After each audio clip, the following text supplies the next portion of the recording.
पिछली वीडियो में हमने बताया कि बाबा साहब कह रहे कि अब हमारे घर की स्थिति आर्थिक स्थिति बहुत गंभीर हो चुकी, और इसी क्रम में वो कह रहे कि हर आदमी चाहता है कि उसके पास अपनी पुस्तकें हों और अपना संग्रहालय हो, और यही उनकी भी महत्वाकांक्षा है कि उनका अपना पुस्तक संग्रहालय, या यूं कह लो कि जितनी भी पुस्तकें हो वे उनकी अपनी हो।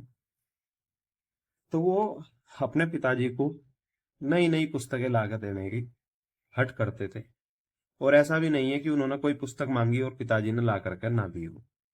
लेकिन इस विषय में वो कह रहे कि मेरी समझ से बाहर थी ये बात कि अब हमारी स्थिति गंभीर है, फिर भी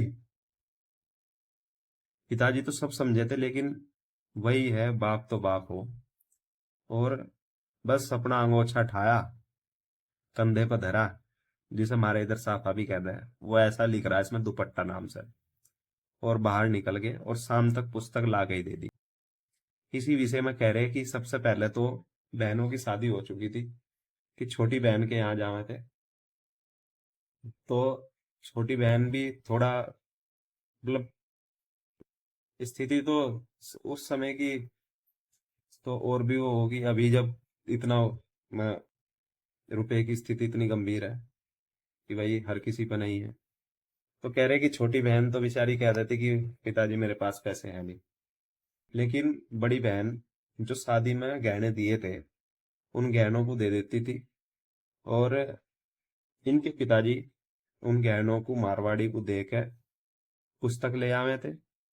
और फिर जब पिताजी को पेंशन मिलती थी महीने के बाद, या जो भी तारीख रहती होगी, उस तारीख पर वे मारवाड़ी के वहां जाकर गहने छुटा लाते और वापस देते थे। इसी कारण बहन कभी गहने देने को भी मना नहीं करती। माता जी की जो मृत्यु थी वो 5 वर्ष की उम्र में या 6 वर्ष की उम्र में ही होगी थी। इसी कारणवश, अच्छा, इस पुस्तक में चाची लिखा हुआ है एक जगह, जहां शुरू की उसमें की चाची, वहां बुआ है। यहाँ इस पुस्तक में उसी पेज पे बुआ लिखा हुआ है, चाची नहीं लिखा हुआ है। तो कह रहे कि माता जी तो गुजर गई थी और बुआ बड़ी थी, तो इसलिए बुआ ने पाला, और इसी कारणवश बुआ और फूफा के बड़े लाडले थे। और ये भी कह रहे कि बुआ बड़ी थी तो पिताजी बड़ी इज्जत भी करते थे, और बुआ के लाडले थे इसलिए घर में कोई कुछ कहने वाला का मतलब ही नहीं बैठता। भाई घर में सबसे बड़ा आदमी और सबसे बड़े का जो बच्चा लाडला होगा उसे कोई कुछ कह देगा भला? तो यही था। और वो कह रहे कि मुझे पढ़ने का बहुत शौक था, और मेरी पढ़ाई और मेरे शौक के लिए, मेरे सुख चैन के लिए पिताजी ने कितने कष्ट उठाए, इसका मुझे एहसास नहीं है। उस समय एहसास नहीं था।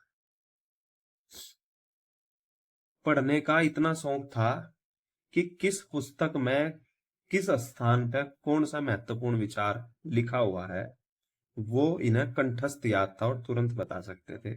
और इसी कारण इनकी स्मरण शक्ति बड़ी तेज थी। इस वीडियो में यहीं तक। आगे अगली वीडियो। जय हिंद, जय भारत।